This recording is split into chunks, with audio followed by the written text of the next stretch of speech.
So hello everyone, मैं रवि एक बार फिर आप सभी का स्वागत करता हूं नर्सिंग गुरुकुल के ऑनलाइन प्लेटफॉर्म पे।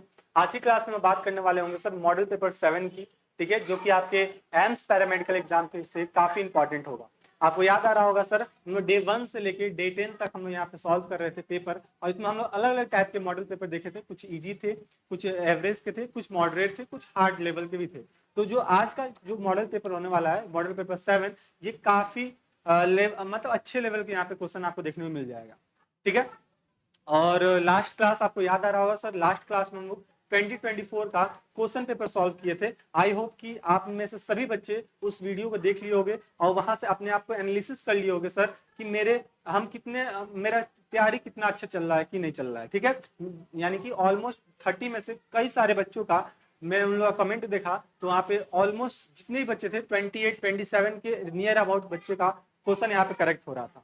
तो एज इट इज 2025 में भी आपका इसी टाइप का पेपर देखने को मिलेगा। तो ये चीज आप यहाँ पे ध्यान दीजिएगा, ठीक है। तो चलिए हम लोग यहाँ से स्टार्ट करते हैं सर एम्स पैरामेडिकल का मॉडल पेपर 7, जो कि आपके एग्जाम के पॉइंट ऑफ व्यू से काफी इंपॉर्टेंट रहने वाला है, ठीक है। क्लास को स्टार्ट करने से पहले आपसे छोटी सी दरख्वास्त होगी कि क्लास में पेन पेपर फोकस लेके बैठोगे, जिससे पूरी कॉन्सेंट्रेशन आपकी क्लास पर है। और यहाँ पे 30 क्वेश्चन हम लोग सॉल्व करेंगे, और जैसे 30 क्वेश्चन सॉल्व कर लेंगे, आप लोग लास्ट में कमेंट बॉक्स में बता दीजिएगा कि सर आउट ऑफ 30 मेरे कितने क्वेश्चन करेक्ट हुए हैं, ठीक है। एज इट इज आपको पहले से काम ये करते आ गए हम, नए बच्चे हैं उनकी हम बात कर रहे थे, ठीक है। चलो पहला क्वेश्चन अपना क्या है मेरे पास सर, पहला क्वेश्चन है कि which organelles is known as the power house of the cell. अब देखो कितना अच्छा क्वेश्चन पूछा गया sir. Power house of the cell हम किसे कहते हैं? तो हम किसे कहते हैं सर? माइटोकॉन्ड्रिया कहते हैं। किसे कहते हैं सर? माइटोकॉन्ड्रिया कहते हैं। ऑप्शन नंबर सी आपका यहाँ पे करेक्ट हो जाएगा।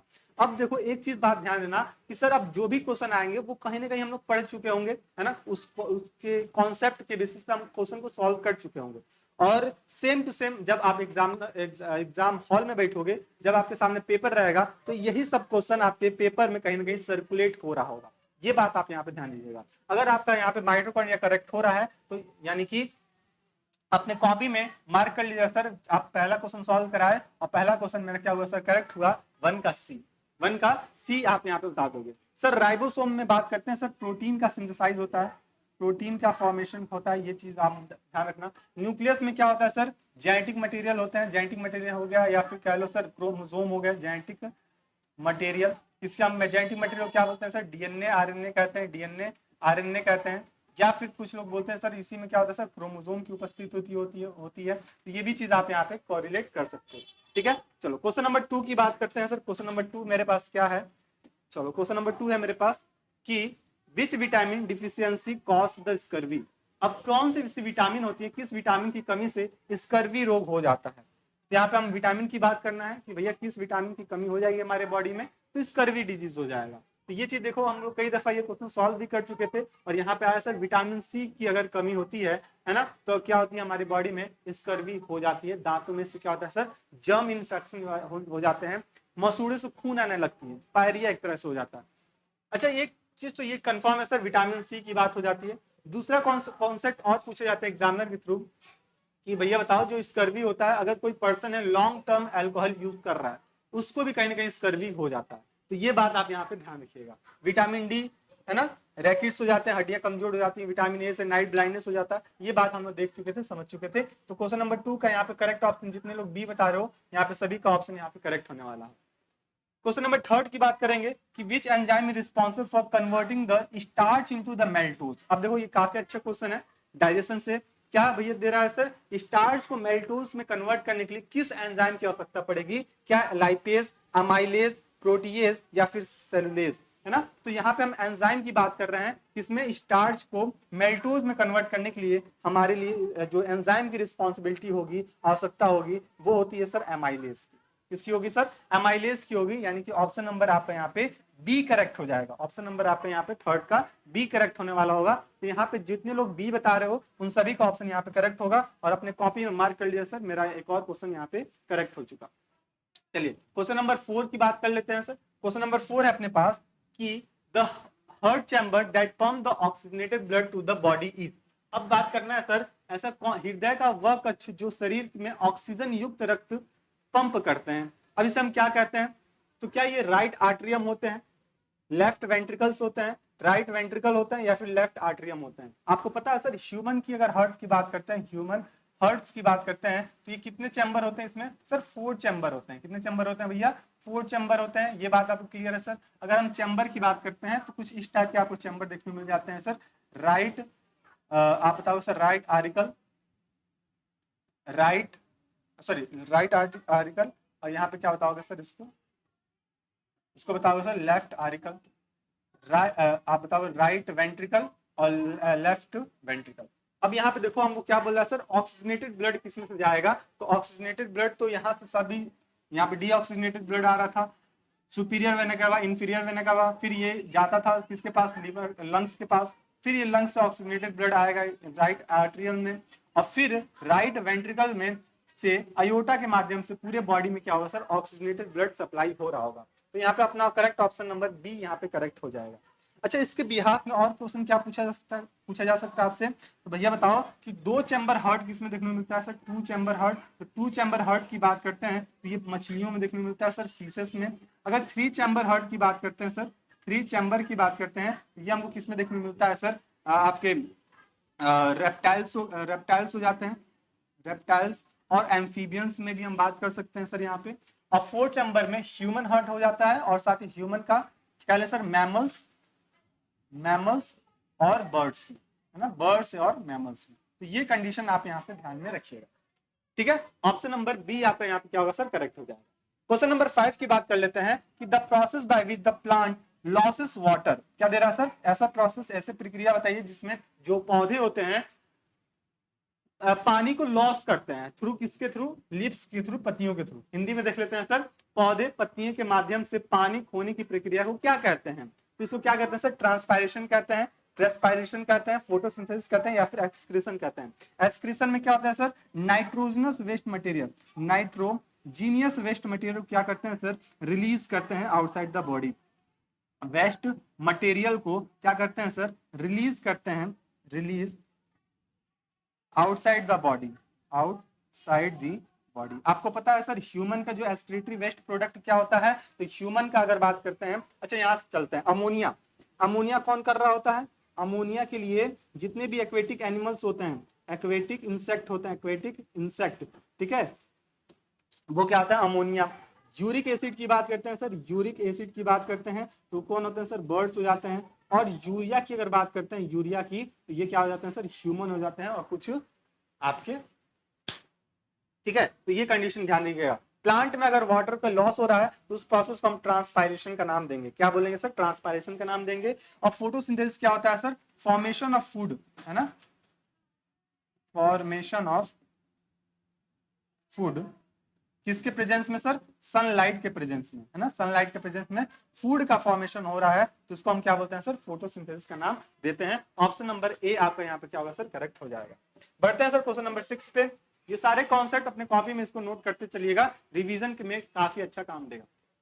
क्वेश्चन नंबर 6 है अपने पास कि the blood vessels that carry the blood away from the heart that is called, यानी कि वे रक्त वाहिका बताइए जो हृदय से रक्त को दूर लेके जाता है, तो क्या वो वेन्स होते हैं, आर्टरीज होते हैं, कैपिलरीज होते हैं, या फिर वीनस होते हैं?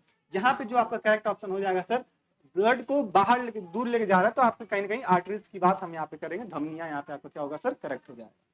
चलिए क्वेश्चन नंबर 7 की बात करते हैं। The DNA is located in which part of the cell. अब देखो ये पहले हम डिस्कस कर चुके थे सर, डीएनए, हमारी जो डीएनए कोशिका होती है वो किस भाग में होती है? तो ये कहाँ होती है सर? न्यूक्लियस में होती है, न्यूक्लियस में होती है सर। फर्स्ट क्वेश्चन में ही देखे थे सर, न्यूक्लियस में क्या है सर?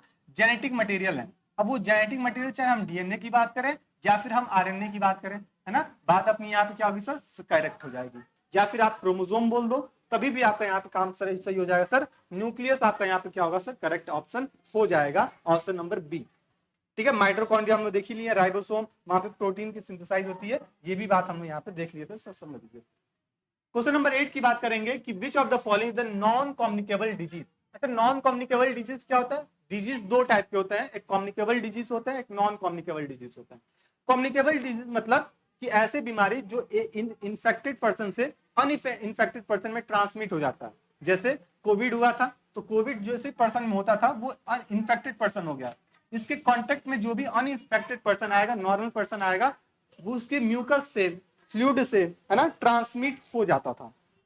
तो वो क्या था, कोविड की अगर बात करते हैं तो वो कहीं ना कहीं आपका क्या होता था सर, वो कम्युनिकेबल डिजीज हो रहा था, है ना, कम्युनिकेबल डिजीज था। वहीं पे हम बात करेंगे सर नॉन कम्युनिकेबल की, जैसे कि आपको क्या हुआ सर, आपको नहीं, खुदा ना करे, ठीक है, किसी को पर्सन को डायबिटीज हो गया, किसी के शरीर में दर्द हो रहा है, तो ये सब नॉन कम्युनिकेबल डिजीज है ना। इवन बुखार की बात करें, ये भी कम्युनिकेबल डिजीज में आ जाता है। जैसे एक बच्चे को क्लास में बुखार हुआ, सर दर्द होना स्टार्ट हुआ, छींक आया, आपके सब अगले दिन सभी बच्चों को, कुछ बच्चों को हो जाता था सर दर्द, है ना, छींक आना स्टार्ट हो जाता था। ये चीज आप छोटे जब हम लोग थे स्कूल में, ये ज्यादा देखने को मिलता था। तो यहाँ पे हम किसकी बात कर रहे हैं सर, नॉन कम्युनिकेबल डिजीज की बात कर रहे हैं। तो ये डायबिटीज मिलेटस जो होता है, जिन लोगों को मधुमेह होता है, वो नॉन कम्युनिकेबल डिजीज है। अगर उनका हम जूठा खाते भी हैं तो हमको कोई डिजीज नहीं हो सकता, ठीक है। 9 की बात करेंगे कि which macro nutrients is the main source of the energy. कौन सा ऐसा मैक्रो न्यूट्रिएंट्स होता है, मुख्य ऊर्जा का स्रोत होता है मैक्रो न्यूट्रिएंट्स। तो मेन सोर्स की बात करें, प्रोटीन। प्रोटीन को हम क्या बोलते हैं सर, बॉडी बिल्डर का नाम देते हैं, बॉडी बिल्डिंग का नाम देते हैं, है ना, बॉडी बिल्डिंग, बॉडी बिल्डर, ठीक है। कार्बोहाइड्रेट, यहां से हमको क्या मिलता है सर, एनर्जी प्राप्त होता है, एनर्जी। फैट्स की बात करें तो यहाँ पे भी हमको हाई अमाउंट में एनर्जी मिलता है, ठीक है। और इसमें जो एनर्जी होता है इसको स्टोर करके रख सकते हैं, स्टोर करके रख सकते हैं हमारे स्किन में एडिपोज टिश्यू, एडिपोज जो टिश्यू होते हैं ना, ये क्या करते हैं, इसको स्टोर करके रख लेते हैं। ये बात आप यहाँ पर ध्यान रखिए। विटामिन जो होते हैं, यहां से हमको किसी भी टाइप का एनर्जी नहीं मिलता है, किसी भी टाइप का कोई भी एनर्जी नहीं मिलता है, तो फिर हम इसको लेते क्यों हैं, तो इसको लेते हैं अपनी इम्यूनिटी सिस्टम को स्ट्रॉन्ग करने के लिए। इम्यूनिटी सिस्टम को स्ट्रॉन्ग करने के लिए हम इसको क्या कर रहे होते हैं सर, ले रहे होते हैं विटामिन को। तो मेन सोर्स ऑफ विटामिन क्या होता है सर, वो होता है सर कार्बोहाइड्रेट। क्या होंगे भैया, कार्बोहाइड्रेट। आई होप कि यहाँ तक कॉन्सेप्ट आपको क्लियर हुआ होगा।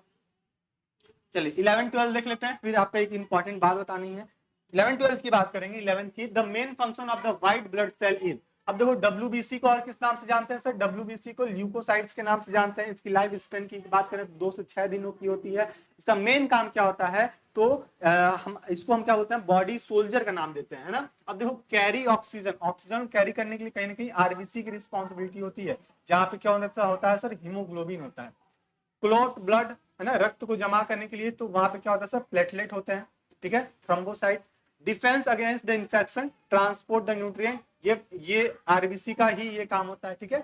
यहाँ पे डिफेंड अगेंस्ट द इन्फेक्शन, यानी कि संक्रमण को रोकने के लिए, रक्षा करने के लिए कौन आता है सर, WBC आते हैं। कौन आता है भैया, WBC आते हैं। यहाँ पे अपना करेक्ट ऑप्शन क्या हो जाएगा सर, 10 का C हो जाएगा, 10 का आपका करेक्ट ऑप्शन C हो जाएगा।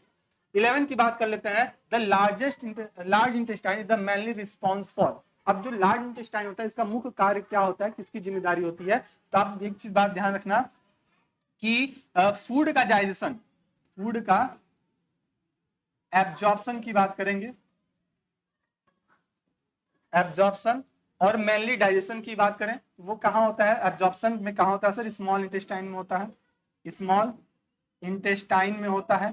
किसके माध्यम से होता है सर, विलाई के माध्यम से होता है, जो कि हेयर लाइक स्ट्रक्चर होता है, हेयर लाइक स्ट्रक्चर होता है। ये बात आप यहाँ पे ध्यान रखिएगा, ठीक है। अगर हम बात करते हैं सर लार्ज इंटेस्टाइन की, लार्ज इंटेस्टाइन की बात करते हैं, तो यहाँ पे क्या होता है सर, वाटर की एब्जॉर्प्शन की जाती है, वाटर की एब्जॉर्प्शन की जाती है। फूड पार्टिकल्स की एब्जॉर्प्शन की जाएगी तो स्मॉल इंटेस्टाइन में। लार्ज इंटेस्टाइन में क्या होता है सर, वाटर की एब्जॉर्प्शन की जाती है। तो अपना ऑप्शन नंबर बी आपका यहाँ पे क्या होगा सर, करेक्ट हो जाएगा। ऑप्शन नंबर बी आपका यहाँ पे करेक्ट होगा।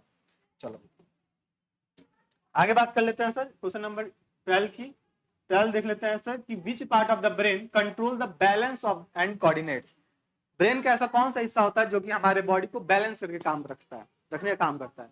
वहीं पे जो भी अल्कोहल पर्सन होते हैं, ज्यादा शराब ले लेते हैं, उनकी बॉडी क्या होती है सर, डिसबैलेंस हो जाती है। इधर चलना हो तो इधर जाते हैं, उधर जाना हो तो इधर जाते हैं, है ना।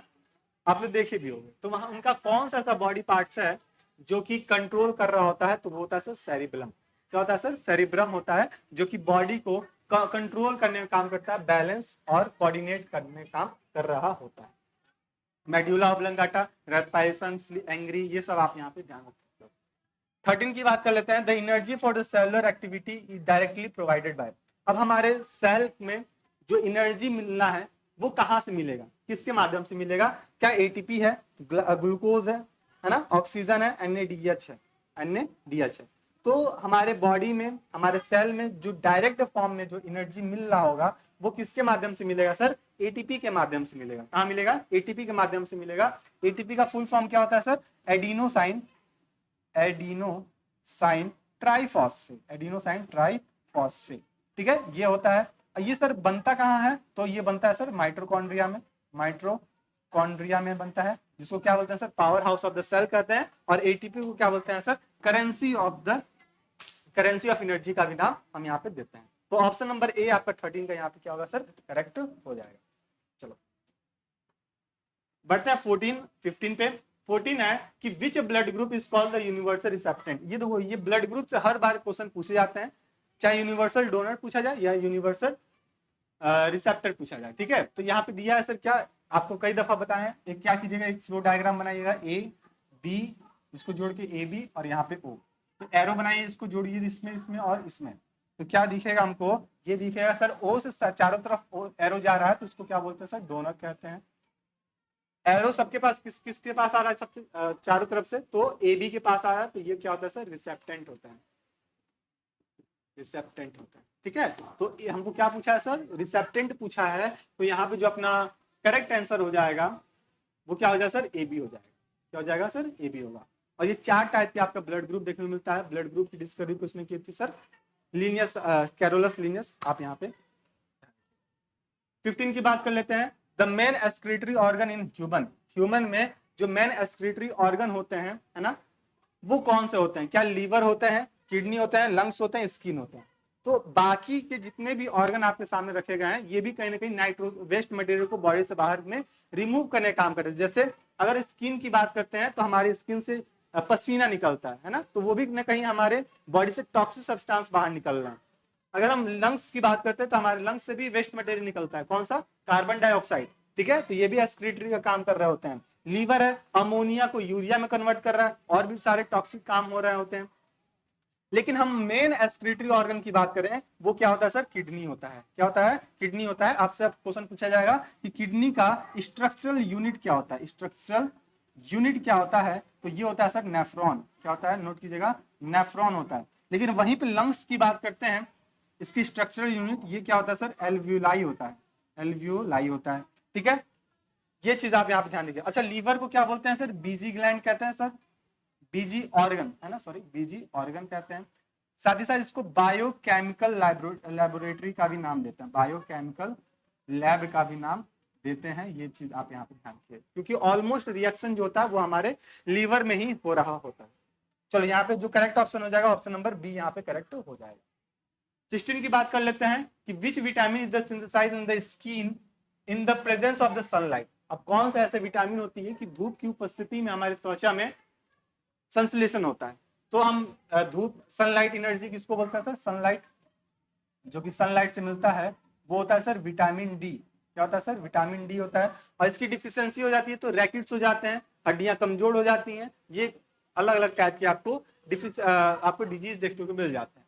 तो यहाँ पे क्या करेक्ट ऑप्शन होगा? ऑप्शन नंबर डी आपका करेक्ट हो जाएगा। विटामिन के ब्लड क्लॉटिंग का नाम देते हैं इसको, क्या बोलते हैं इसको? ब्लड क्लॉटिंग का नाम देते हैं। ये बात आप यहाँ पे ध्यान रखिएगा। ठीक है, तो ऑप्शन नंबर सी आपका यहाँ पे क्या होगा सर? विटामिन डी करेक्ट हो जाएगा। 17 की बात कर लेते हैं। The green pigment responsible for photosynthesis is called.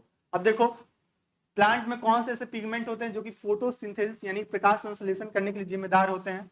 तो क्या हीमोग्लोबिन? हीमोग्लोबिन तो हमारे ब्लड में होता है, जिससे कलर क्या होता है सर? रेड कलर हो जाता है। किसका? आरबीसी का। रेड कलर हो जाता है सर आरबीसी का। ये बात आप ध्यान रखिएगा। क्लोरोफिल है, क्लोरोफिल क्या होता है सर? ग्रीन पिगमेंट होते हैं, ग्रीन पिगमेंट होते हैं। ये बात आप यहाँ पर ध्यान रखिएगा। सर कैरोटीनॉइड्स और जेंटोफिल्स हैं, ये भी क्या है? एसेसरी पिगमेंट है, एसेसरी पिगमेंट है, जो कि येलो कलर, ब्लू कलर, इन सब को इंडिकेट करने के लिए या फिर कैप्चर करने के लिए रिस्पॉन्सिबिलिटी रखते हैं। लेकिन हमसे क्या पूछा गया है सर? ग्रीन पिगमेंट पूछा गया है ना, फोटोसिंथेसिस करने के लिए, तो वो होता है sir chlorophyll A. Sir chlorophyll बोल रहे हैं, अब उसमें ए बी हम यहाँ पे यूज कर सकते हैं। ठीक है, चलो ऑप्शन नंबर बी आपका यहाँ पे क्या होगा सर? करेक्ट हो जाएगा, क्लोरोफिल।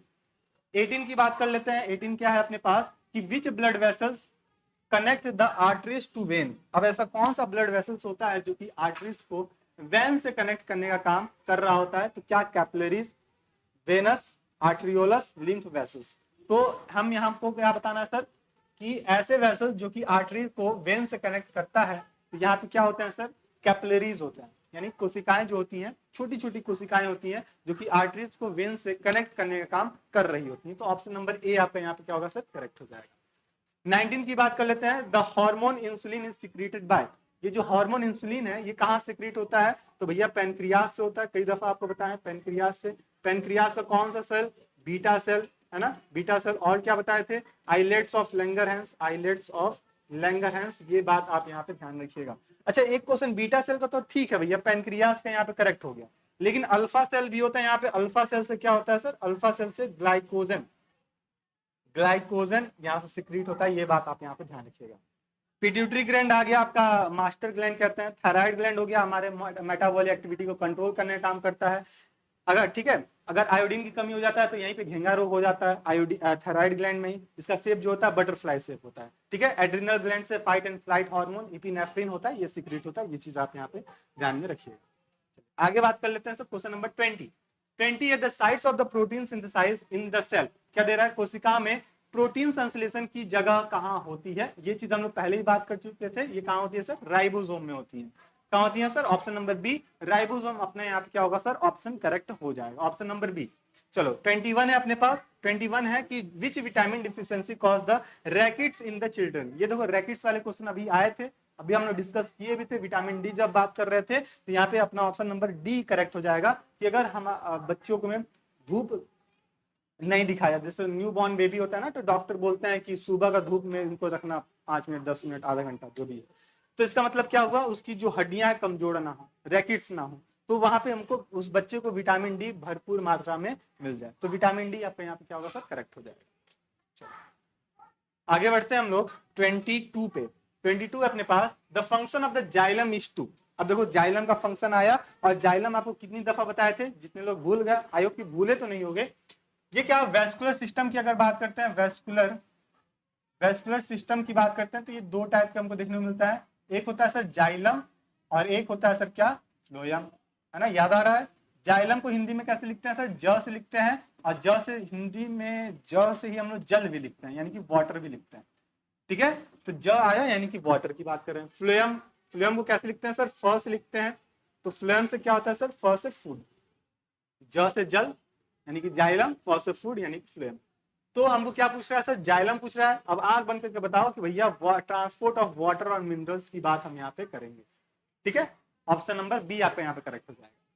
ट्रांसपोर्ट वाटर फूड की बात करें तो यहाँ पे फ्लोयम आपका यहाँ पे करेक्ट ऑप्शन हो जाएगा। चलो 23 की बात कर लेते हैं कि विच part of the human I control the amount of light inter into the eyes. अब आंख का ऐसा कौन सा पार्ट होता है कि वो लाइट को कंट्रोल करने का काम करता है कि ह्यूज अमाउंट में लाइट हमारी आंखों में ना इंटर हो जाए? वहां पे जो पार्ट्स होता है, क्या लेंस का काम होता है, कोर्निया का काम होता है, इरिस का काम होता है, या फिर रेटिना का काम होता है? तो यहाँ पे अगर बात करते हैं हमारी आंखों में अधिक अमाउंट में लाइट ना चल जाए, वो किसका होता है सर? कंट्रोल कर रहा होता है सर इरिस, है ना। कौन कंट्रोल करेगा सर? इरिस करेगा। ऑप्शन नंबर सी आपका यहाँ पे क्या होगा सर? करेक्ट हो जाएगा। चलो 24 की बात करते हैं सर। 24 है the process by which the plant prepare the food is called. अब देखो क्वेश्चन वही है लेकिन घुमा के क्वेश्चन पूछ रहा है सर। क्या ये क्वेश्चन आया हुआ था? क्या है सर? पौधे अपने भोजन को तैयार करने की प्रक्रिया को क्या कहते हैं? तो भैया आराम से बताइए सर, इसको क्या बोलते हैं सर? फोटोसिंथेसिस। और किसके प्रेजेंस में करते हैं? Presence of sunlight, presence of sunlight. Sunlight के प्रेजेंस में क्या कर रहा है? ये प्लांट फोटोसिंथेसिस कर रहा होता है। ट्रांसपायरेशन मतलब वाटर की लॉस हो रही है, वाटर की लॉस हो रही है किस फॉर्म में? वाटर वेपर के फॉर्म में। वाटर वेपर के फॉर्म में क्या हो रहा है सर? पानी लॉस हो रहा है। ठीक है, डाइजेशन क्या होगा सर? कॉम्प्लेक्स फूड को सिंपल फॉर्म में कन्वर्ट कर दिया जाए, सिंपल फॉर्म में क्या होगा सर? कन्वर्ट कर दिया जाए, इसी को क्या बोलते हैं सर? डाइजेशन करते हैं। रेस्पिरेशन इन ग्लूकोज का फॉर्मेशन, ग्लूकोज को ब्रेक डाउन करके वहां से एटीपी का फॉर्मेशन कराना रेस्पिरेशन। 25 की बात कर लेते हैं। The secretion of which gland regulate the metabolism. देखो ये अभी हम लोग क्वेश्चन को डिस्कस कर रहे थे कि मेटाबॉलिक एक्टिविटी को कंट्रोल करने के लिए, है ना, उसको रेगुलेट करने के लिए किस ग्लैंड की रिस्पॉन्सिबिलिटी होती है सर? थायराइड ग्लैंड की रिस्पॉन्सिबिलिटी होती है। अगर हमारे बॉडी में आयोडीन की कमी हो जाती है, आयोडीन की डिफिशियंसी हो जाती है, तो जो थायराइड ग्लैंड होता है ना, थायराइड ग्लैंड होता है, ये स्वेल कर जाता है, स्वेल कर जाता है, फूल जाता है। तो यहाँ पे क्या इसका जो शेप होता है ना, शेप की अगर बात करते हैं, ये क्या होता है? बटरफ्लाई शेप का होता है, बटरफ्लाई शेप का होता है। ये चीज आप यहाँ पे ध्यान में रखिएगा। और जैसे ये स्वेल कर जाता है तो वहां पे क्या हो जाता है सर? घेंगा रोग हो जाता है, ग्लाइटर हो जाता है। ये बात अभी आप यहाँ पे ध्यान में रखिएगा। ठीक। एड्रिनल ग्लैंड से फाइट एंड फ्लाइट हार्मोन हम लोग बात कर ही चुके हैं। ऑप्शन नंबर ए आपके यहाँ पे क्या होगा सर? करेक्ट हो जाए। 26 की बात करते हैं। Smallest blood vessels are called. क्या दे रहा है सर? सबसे छोटी रक्त वाहिकाएं क्या कहलाती हैं? क्या इसको आर्टरीज कहते हैं, वेन कहते हैं, कैपिलरीज कहते हैं, या फिर आपका सूक्ष्म सिरिकाएं कहते हैं? तो जो आर्टरीज और वेन को कनेक्ट करने का काम कर रहे थे, वही क्या होता है सर? सबसे छोटे ब्लड वेसल्स कहलाते हैं। और वो कौन है भैया? कैपिलरीज है। क्या है भैया? कैपिलरीज है। यानी कि ऑप्शन नंबर सी आपका यहाँ पे क्या होगा सर? करेक्ट हो जाएगा। तो आपसे पूछा जाए सबसे स्मॉलेस्ट ब्लड वेसल्स कौन होते हैं, तो वो होते हैं सर कैपिलरीज।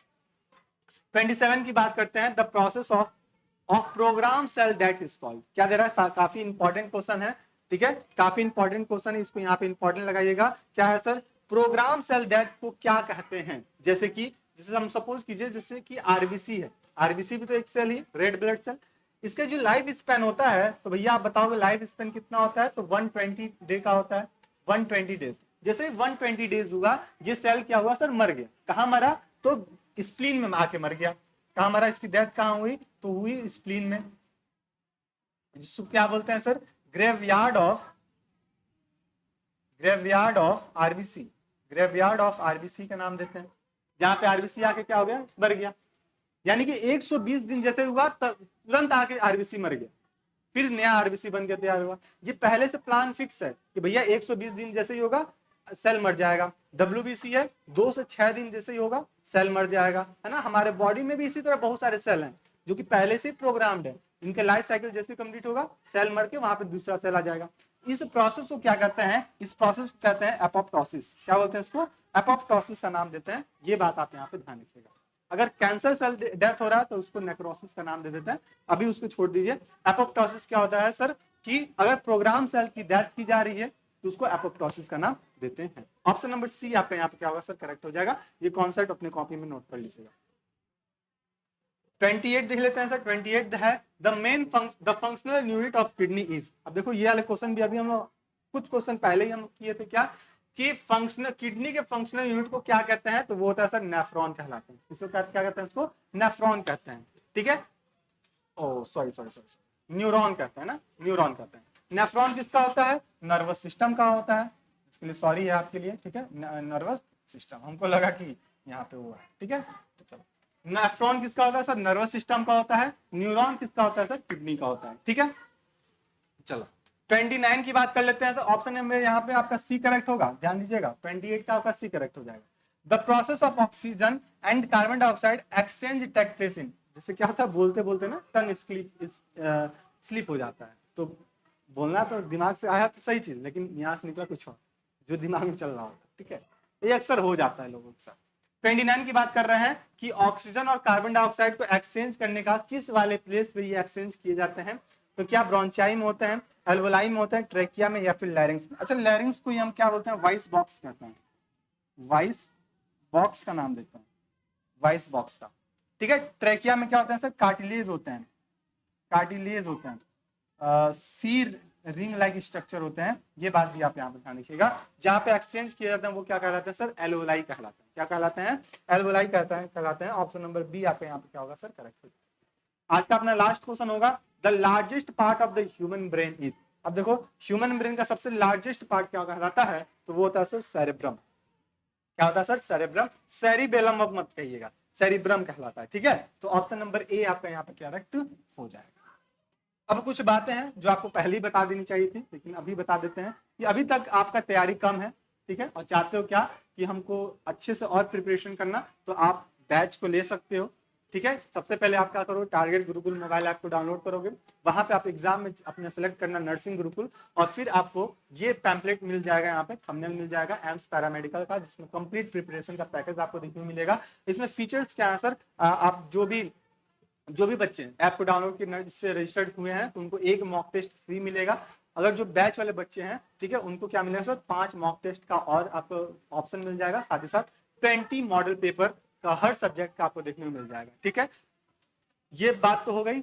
और साथ में एक चीज और कि इसमें आपका मॉडल पेपर, हाँ, इस क्लास का जो पीडीएफ है, ये भी पीडीएफ आपको इसी वाले बैच में मिल जाएगा, और यहाँ से अपना तैयारी को और मजबूत कर सकते हो। ठीक है, साथ ही साथ इसमें आपको आंसर भी दिए गए हैं, इस आंसर्स के माध्यम से अपने आप को एनालिसिस कर सकते हो, सर मेरे कितने क्वेश्चन करेक्ट हो रहे हैं। और आप लोग सभी लोग कमेंट बॉक्स में बताइएगा सर कि 30 में से मेरे कितने क्वेश्चन करेक्ट हुए हैं, आउट ऑफ 30 में से मेरे कितने क्वेश्चन करेक्ट हुए हैं। अब आपसे उम्मीद लगा रहे हैं कि सर आपका जो नंबर होगा 25 और 28 के बीच में होगा, 25 और 28 के बीच में होगा। कितने लोग का है, सभी लोग अपने अपने कमेंट बॉक्स में अपना अपना आंसर बताएंगे। ठीक है, मिलता है हम लोग नेक्स्ट क्लास में, और आप लोग व्हाट्सएप ग्रुप से जुड़ भी जाएगा, डिस्क्रिप्शन बॉक्स में आपका लिंक दिया गया है, जिसमें सारा अपडेट आपको मिलते रहेगा कि सर क्लास कब अपलोड हो रही है या फिर कब लाइव हो रही है। ये सारा चीज एग्जाम के अकॉर्डिंग भी, रिगार्डिंग भी आपको सारे अपडेट्स वहाँ पे मिलते रहेंगे। तो ठीक है, मिलता है हम लोग नेक्स्ट क्लास में, तब तक के लिए स्टे रहिए, मस्त रहिए, अपनी तैयारी को मजबूत करते रहिए। धन्यवाद।